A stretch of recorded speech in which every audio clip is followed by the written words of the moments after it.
Dhoraji police કસ્ટડીમાં યુવકનો આપઘાત। Dhoraji city પોલીસની ઘોર બેદરકારી સામે આવી। ધોરાજી સિટી પોલીસ કસ્ટડીમાં ચોરીના ગુનામાં રાખેલ યુવકનો આપઘાત।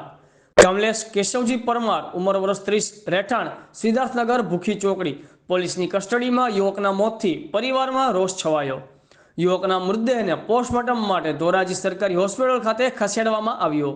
રાજકોટ ગ્રામ્ય એસપી તેમજ જેતપુર રેન્જના ડીવાયએસપી સહિતનો પોલીસ કાફલો ઘટના સ્થળ પર રવાના। અનુસૂચિત જાતિની મોટી સંખ્યામાં લોકો સરકારી હોસ્પિટલ ખાતે ઉમટી પડ્યા। યુવકના મૃતદેહને ફોરેન્સિક પીએમ માટે રાજકોટ ખસેડવામાં તજવીજ હાથ ધરવામાં આવી। રિપોર્ટર રવિભાઈ વિંજોડા, આઝાદ મીડિયા લાઈવ, ધોરાજી।